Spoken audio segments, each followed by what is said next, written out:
The year was 1884, and the land held its breath under a sky the color of a faded bruise.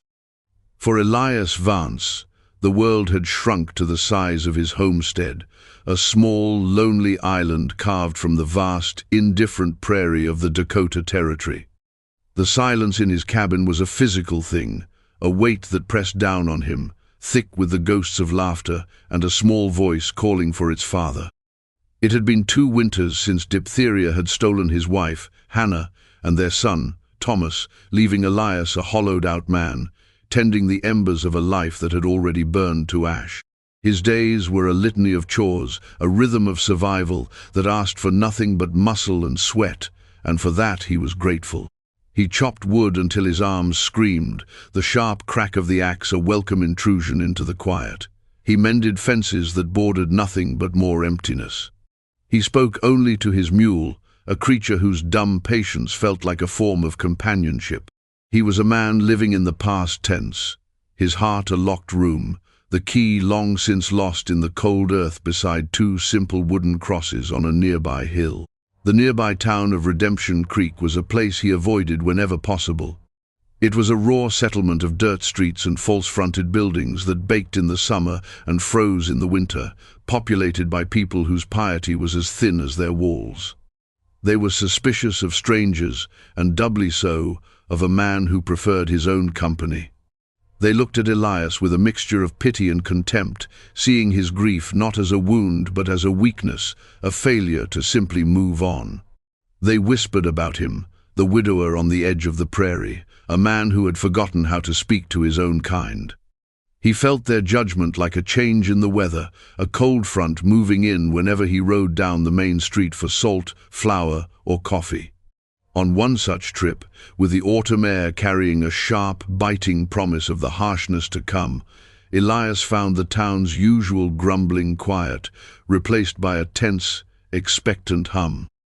A crowd had gathered in the dusty square before the sheriff's office, their faces a grim tableau of cruel curiosity and nervous excitement. At the center of the gathering, tied to the thick hitching post usually reserved for unruly horses, was a woman. She was young, Lakota, with hair as black as a raven's wing and a face carved from proud defiance. Her hands were bound tight to the wood, her chin held high, though a tremor ran through her slender frame. Sheriff Callahan, a man whose authority was inflated by his own self-importance, stood before her, unrolling a long black leather whip. "This is what happens to thieves in Redemption Creek," he boomed, his voice slick with righteousness. This woman, caught red-handed trying to steal a bolt of calico from Mr. Donovan's mercantile. A murmur rippled through the crowd. Elias watched from the edge, his hand resting on his mule's neck. He had seen the woman in town before, trading beaded crafts for necessities. He had also seen the way Mr. Donovan watched the native folk who entered his store, his eyes narrowed with suspicion, his hands never far from the shotgun he kept beneath the counter. Elias knew a lie when he heard one, and the sheriff's proclamation stank of it. The woman said nothing. Her silence was more powerful than any denial. It was a wall of dignity against which their accusations broke and fell away. "The punishment," Callahan declared, savoring the moment, "is 50 lashes, to serve as a lesson." 50 lashes. The words struck Elias with the force of a physical blow. It was a death sentence for a woman of her size. He had seen men broken by 20, their backs turned into a raw, bloody ruin. A cold horror washed over him, momentarily eclipsing the dull ache of his own grief. He saw the faces in the crowd, the leering, the indifferent, the few who looked down at their feet, ashamed but unwilling to act.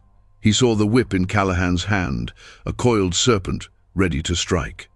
And then he saw Hannah. He saw her in the final days, her body frail, her breath a ragged whisper, helpless against the fever that consumed her. He remembered the crushing impotence he had felt, the rage at a world that would let such goodness be extinguished without a fight. He had been powerless then, but he was not powerless now. Something inside him, a part he thought long dead, broke free from its cage of sorrow. Before he had consciously decided to move, his boots were crunching in the dust, carrying him through the parted crowd. He stopped a few feet from the sheriff, his shadow falling over the bound woman. The townspeople fell silent, their attention shifting to this unexpected interruption. "Sheriff," Elias said, his voice rusty from disuse but steady. Callahan turned, his face tightening with irritation. "Vance, this ain't your concern. Go on home." "I'll take it," Elias said. The words hung in the air, stark and unbelievable. Callahan blinked. "Take what?" "The punishment," Elias clarified, his gaze unwavering. "I'll take her lashes." A wave of stunned disbelief rippled through the crowd. The woman at the post twisted her head, her dark eyes wide with shock, searching his face. For the first time her composure seemed to crack, replaced by a profound confusion. Why would this stranger, this white man, do such a thing? Sheriff Callahan let out a short, incredulous laugh. "You've been out in the sun too long, Vance. Are you insane? Why in God's name would you do that for her?" He gestured dismissively at the woman. Elias didn't look at her. He kept his eyes fixed on the sheriff. He couldn't explain the storm of memory and rage inside him. He couldn't articulate the sudden, fierce need to stand against this casual cruelty, to do the one thing he could not do for his own family, to shield another from a fate they did not deserve. So he gave the only answer that made sense. "She didn't do it." "I'm the law here, and I say she did," Callahan snarled, his face reddening. "Now get out of the way." "Let her go," Elias said, his voice dropping low. "And I'll take the 50. Publicly, here and now. You'll still have your spectacle." The sheriff hesitated. The crowd was murmuring, their mood shifting from bloodlust to fascination. This was a better show than they could have hoped for. A madman defending an Indian. It was unheard of. Callahan saw the opportunity. Humiliating the grieving widower would be a far more potent lesson to any other would-be dissenters than simply whipping a native woman nobody cared about. "Fine," he spat, a cruel smile twisting his lips. "Have it your way. Let it be known that Elias Vance values a savage's life over his own skin." He nodded to his deputy. "Cut her loose." The deputy, a young man with nervous eyes, quickly sawed through the woman's ropes. She stumbled forward, rubbing her wrists, her gaze locked on Elias. He gave her a slight, almost imperceptible nod, a signal to go. She hesitated for a moment, a universe of questions in her eyes, before melting back into the crowd and disappearing. Elias turned and faced the post. He unbuttoned his shirt, his hands moving with a calm he did not feel, and shrugged it off, letting it fall into the dust. He placed his hands on the rough wood, his back bare to the expectant town. The sun felt hot on his skin. He could feel dozens of eyes on him, a crawling, prurient gaze. He closed his own, and for a moment the world was just the memory of Hannah's hand in his. The first lash was a line of pure fire, tearing across his shoulders. A gasp escaped his lips, choked off before it could become a cry. The crowd roared its approval.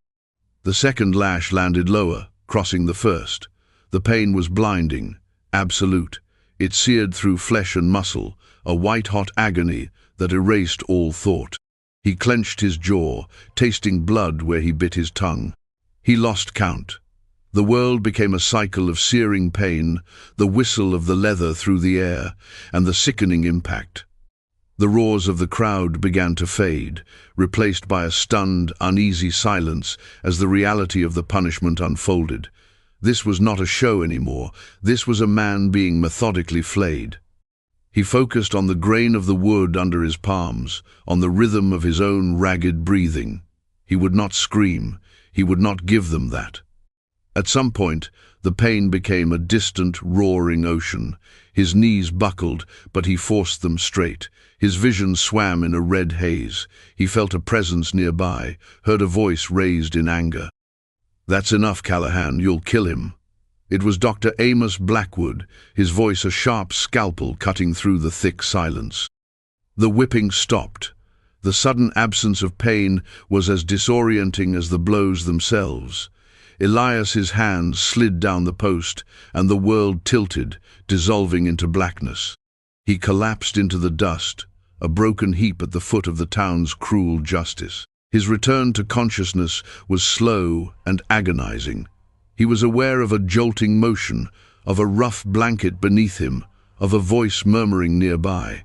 He was in the back of a wagon. Dr. Blackwood was there, steering the horses, his face a grim mask of fury. "Fools, a town of bloodthirsty fools," the doctor muttered, more to himself than to Elias. "Hold on, son, I'm taking you home." The journey was a blur of misery. Every rut and rock in the road sent fresh waves of agony through his back. By the time they reached his cabin, Elias was slick with sweat and shivering, on the edge of passing out again. The doctor, a surprisingly strong man for his age, managed to get him inside and onto his cot, face down. "This is going to hurt," Amos said, his voice gentle now, "but we have to clean it, or the infection will take you for sure." Elias gritted his teeth as the doctor worked, cleaning the horrific lattice of wounds with carbolic acid and water. The sting was a new and vicious torment. Afterward, Amos applied a thick, greasy salve that smelled of pine and herbs and bandaged him as best he could. "I'll leave the rest of this here," the doctor said, placing the jar on the small table. "Apply it twice a day. Boil any water you drink, and for God's sake, stay put." He looked at Elias, his expression a mixture of admiration and profound concern. "That was the bravest and most foolish thing I have ever witnessed, Elias. I don't know what possessed you." Elias couldn't answer. He could only manage a faint nod. The doctor left, and the silence rushed back in, heavier than before. Elias lay in the dim light of his cabin, adrift in a sea of pain, his body a single screaming nerve. Fever began to creep in at the edges of his awareness, bringing with it distorted dreams of whips and winter snows. He was utterly alone, more vulnerable than he had ever been. Or so he thought. Sometime in the deep of the next day, through the haze of fever, he became aware of a presence. It wasn't a sound or a sight, but a change in the air of the room. A floorboard creaked softly. The scent of wood smoke, freshly kindled, cut through the stale air. He tried to lift his head, but a wave of dizziness and pain forced him back down. He must have drifted off, because when he woke again, a cup of water was on the floor beside his cot, within reach. The fire in the hearth was burning low and steady, warding off the chill. He drank, the cool liquid a blessing on his parched throat. He was not alone. Over the next few days, this silent pattern continued. He would wake from pained, feverish sleep to find the fire tended, a small bowl of thin broth on the table, and his water bucket refilled. Once, in a moment of greater lucidity, he saw her. It was the Lakota woman from the town square. She moved with a quiet, ghost-like grace, her face impassive. She saw that he was awake, her dark eyes meeting his for a heartbeat before she turned and slipped out the door. She never spoke. She never approached him directly while he was conscious.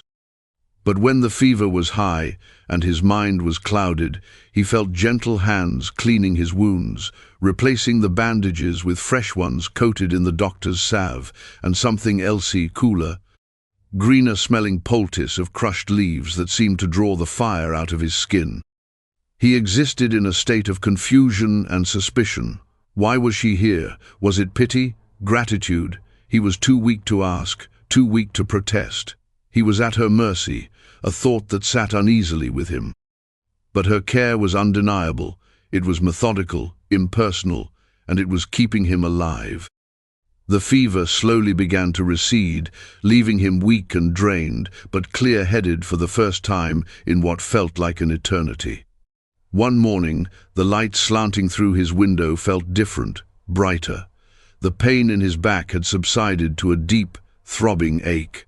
He managed to push himself up onto his elbows, his muscles protesting with every inch. He looked towards the door, expecting to see it empty. It was not. Standing just outside the open doorway, bathed in the morning sun, were 7 women.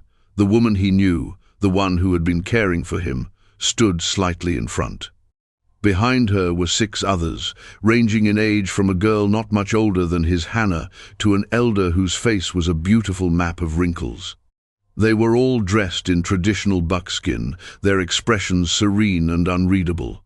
They just stood there watching him, their stillness as profound as the prairie itself. Elias's heart hammered against his ribs. Fear, sharp and primal, shot through him. Was this a trap? Was he about to pay a different price for his interference? He tried to push himself up further, a useless, defensive gesture. The woman he now thought of as his silent nurse took a step forward, holding up a hand as if to calm him. "Do not be afraid," she said. Her voice was low and clear, her English careful and precise. It was the first time he had heard her speak. "We have not come to harm you." Elias sank back onto his elbows, breathing heavily. "Who are you? What do you want?" "My name is Winona," she said. "These are my mother, my aunts, and my sisters. We have come to speak with you." An older woman, the one with the wise, creased face, stepped forward to stand beside Winona. She looked at Elias, her eyes holding a deep, ancient knowing. She spoke in the Lakota tongue, her voice a soft, rhythmic cadence. Winona listened, then translated. "My mother, Istas, says that you have done a thing that has no name in your language. You, a white man, took the whip for one of our people. You took her shame and her pain and made it your own. You did this in the sight of your enemies and ours. This is an act of honor that shakes the foundation of the world we know." Elias stared at them, completely at a loss. I only did what I thought was right." "What is right for your people is to watch us suffer," Winona said, a flicker of old bitterness in her eyes before it was gone. "What you did was not right. It was sacred. You have created a great imbalance, a debt of the spirit." "I don't want anything," Elias insisted, shaking his head. "I want no payment. I need nothing from you." Winona shared a look with her mother. She took a deep breath, as if steeling herself for what came next. "It is not about what you want. It is about what must be. A debt like this cannot be left unpaid. It would bring misfortune to us all. An act of such profound kinship must be answered with kinship. An act of family must be answered by making family." She paused, her gaze direct and unflinching. "My people have talked. My family has decided. We have come to honor you in the only way that can balance this debt. We have come to offer you a wife." The silence that followed was absolute. Elias felt as if the air had been punched from his lungs. A wife? He looked from Winona to the other silent women, their faces solemn and serious. This was no trick. This was a formal, deadly earnest proposal. You want me to marry one of you?" he stammered, his mind reeling. "No," Winona said softly, and for the first time she looked down at the floor. "They offer me to be your wife, to bind your house to my family, to care for the man who saved my life and my honor." Elias pushed himself to a sitting position, ignoring the fire that ripped across his back. He swung his legs over the side of the cot, his bare feet touching the cool wooden floor. He was dizzy, weak, and utterly overwhelmed. "No," he said, the word coming out as a harsh croak. "Absolutely not, I can't." The women's faces did not change, but he felt a shift in the room, a tension. "I am grateful for the care you've given me, Winona," he said, trying to make them understand. "More grateful than I can say, but I cannot marry you. I'm not a husband, not anymore." He gestured vaguely around the empty cabin, a space defined by loss. "My wife, my son, they are gone. The man I was died with them. What is left is not enough for anyone." He looked at Winona, pleading with his eyes. "I did not do what I did to get a reward. I did it because I couldn't stand by and watch. That's all. There is no debt." Winona listened, her expression softening with a hint of understanding, or perhaps pity. She spoke to her mother again in Lakota. The old woman listened, then responded at length. "My mother says you speak of your heart's sorrow," Winona translated, her eyes meeting his again. "We understand sorrow. My husband and my son were lost in the ghost winter, taken by the coughing sickness. My family knows the shape of an empty space in the home." The revelation stunned Elias into silence. She too was a survivor of a devastation he knew all too well. He looked at her not as a stranger, a representative of a foreign custom, but as a fellow traveler in the barren lands of grief. "She says," Winona continued, "that your spirit is wounded, just as your back is wounded. She says that a person cannot heal alone. It is not our way.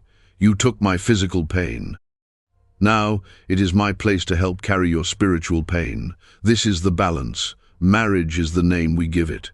It means I will stay. I will tend your fire. I will share your work. We will be a family against the wilderness.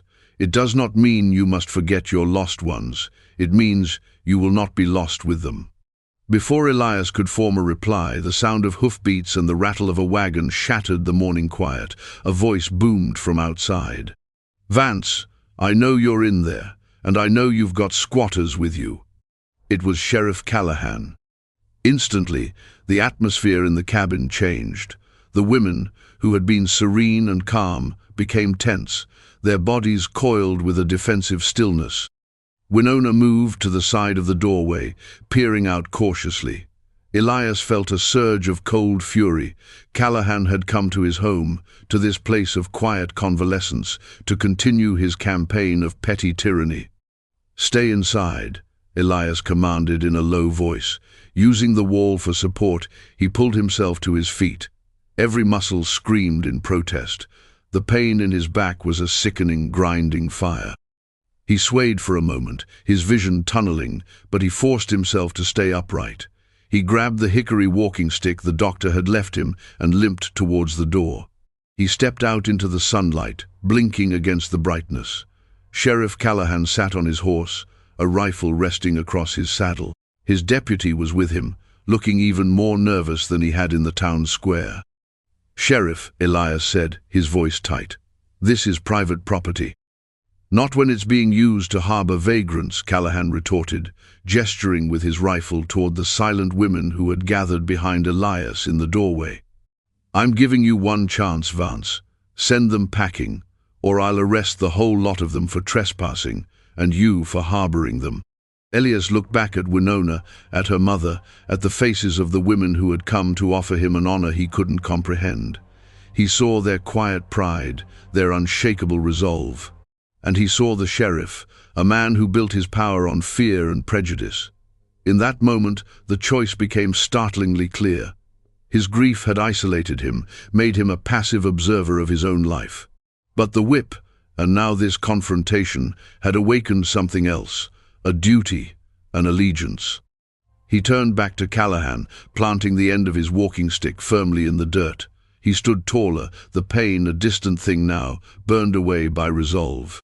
"They are not vagrants," Elias said, his voice ringing with a strength he didn't know he possessed. "They are my guests. And this woman," he glanced back at Winona, meeting her wide, astonished eyes, "is under my protection." He took a half step to the side, positioning himself more fully between the sheriff and the women. It was a small movement, but it was a declaration. He was no longer just a man who had taken a whipping. He was a man who had chosen a side. Callahan's face darkened with rage. He had expected a broken, cowed man. He found a defiant one. "Is that so? You're choosing them over your own kind?" "They've shown me more kindness than my..."